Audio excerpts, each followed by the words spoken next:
Hello, YouTube pipe community, YTPC. This is the Gentleman Scholar. Please excuse me for a moment.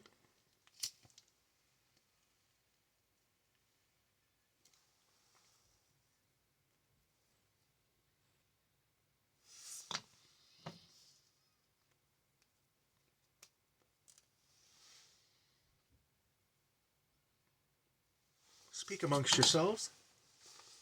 One more try should get it going.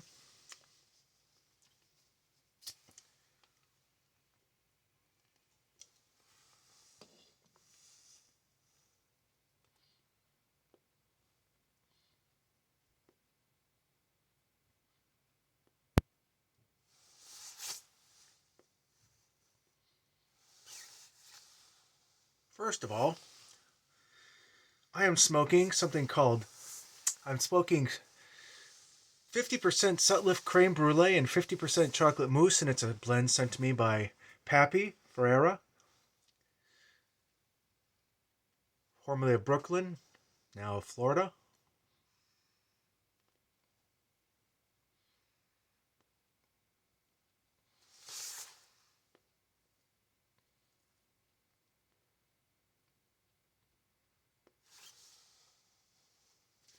Today, I know I'm too late for this VR, but I still want to answer it anyway. A newer subscriber, Average Mike Pipe Smoker, who I'm very fond of because his attitude towards pipe smoking is basically, hold on a minute, I forgot to put my fan on. So unless you want to hear a fire alarm go off. Anyway, average Mike Pipe Smoker asked two questions to help get him up to 100 subscribers.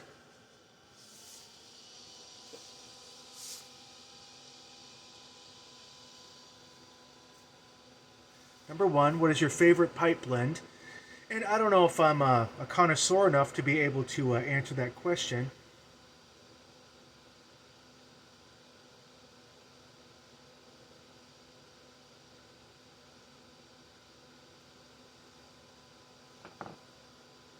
But I find myself going towards this quite a lot. Norman Rockwell's Portrait. I believe it's an aromatic. I'm not quite sure, but it's very easy, uncomplicated, nutty smoke, and I just find myself going to it because it's not hard to keep lit. It's not hard to smoke. It's just nice and easy. It's a good go-to, and like I said, I find myself going to it quite often, even though I don't smoke enough to go through like a tin like this a day or anything like that. That's the one I find myself going towards most.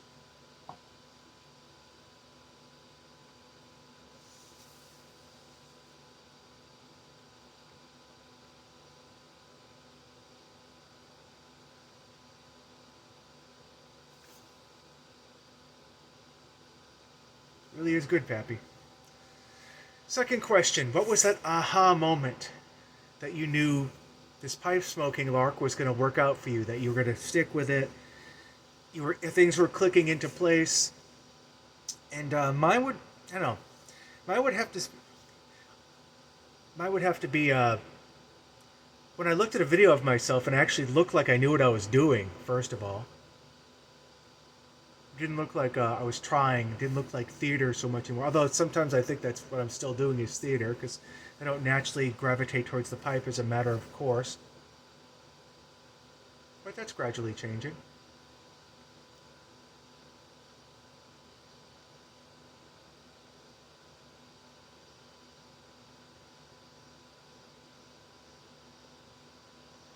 And backing up that particular perception is when Holy Smokin' Pipe Padre dropped my name in one of his videos and says, Gary, I don't think you have anything to worry about. You've got the method down.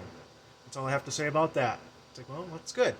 You would know he's been smoking a pipe for 20, 30 plus years, so good to know.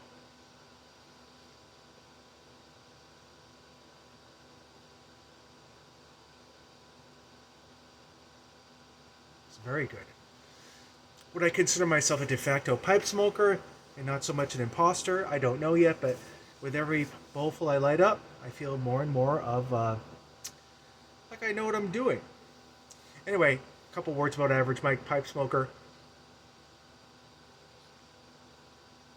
The more videos I see from him, the more I think we're separated at birth, because he has the basic, almost identical approach to pipe smoking that I do.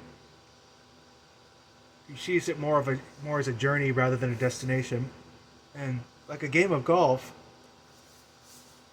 you'll have a great smoke one day, and a smoke you have to fight through another day. So, and there's a lot to learn. For as relaxing as pipe smoking can be, there's a lot you have to learn about it, like how to pack the pipe, how to light the pipe, or to keep it going. And yes, Pappy, thanks to your advice, this is proving to be one of my most successful smokes yet.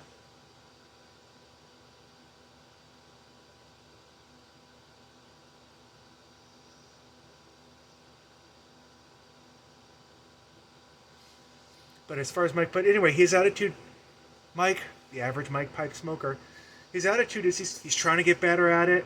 He's not really consistent with the videos, by his own admission. Real life gets in the way. He doesn't always get things right. He basically feels the same about this whole YouTube pipe thing and pipe smoking that I do, and it's just basically he's just an ordinary guy just trying to learn how to do the thing and be proficient at it. And with all the warts included, with all the real life interruptions included, except I don't. He's got 2 kids, so he at least has an excuse for not keeping things consistent. I'm just lazy shit, so I've got no such excuse. Oh, let it go out. Damn it. Ash that a little bit. But anyway, I just want to come on and say hello. Hope everyone's still having a fairly decent new year.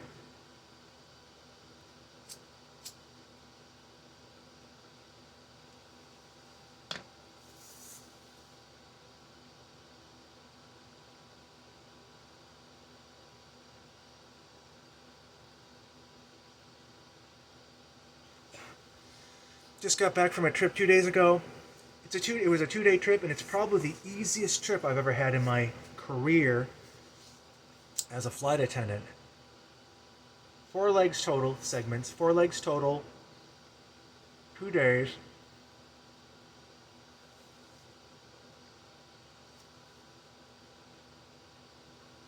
First day, Boston, Cincinnati, Ohio.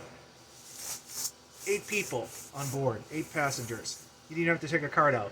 Just ran and got their order, and none of them wanted drinks. But we got orders anyway, and I was all ready in the back galley, ready to fill them up. Nope, nobody wanted any drinks. Fine. So, I want to say like a 20-hour layover in Cincinnati, which I did nothing because of arthritis, and I was just dead tired. I slept most of it. Glamorous, huh?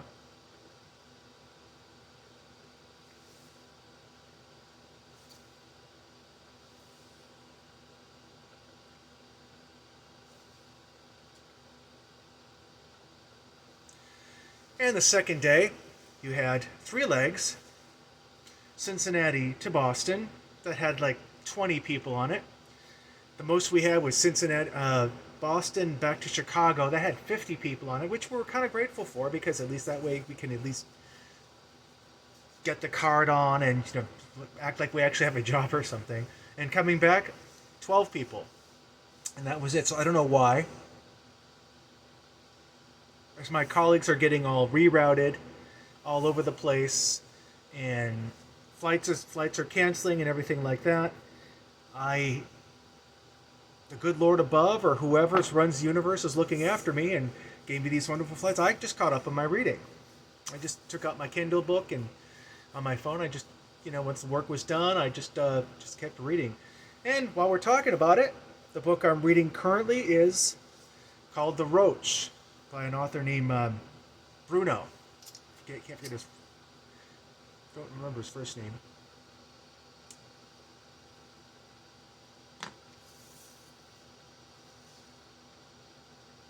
It's basically a gritty superhero vigilante type of story type thing. It's about a low rent Batman, completely gritty and street violent, realistic. Except he's a paraplegic, so that makes his crime fighting a bit more problematic, but I'm whipping through it. I'm halfway through. So, must be a good read.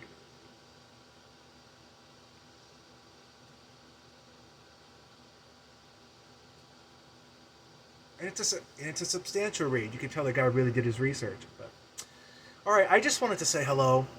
See how everyone was doing. Do this video. I did know the contest was already over, but it didn't matter. It's still a good topic of conversation to present on a video. So I use this as an excuse to say hello to you fine folks. Anyway, I hope you're all doing well. Take care of yourselves, and we'll speak soon. À la prochaine.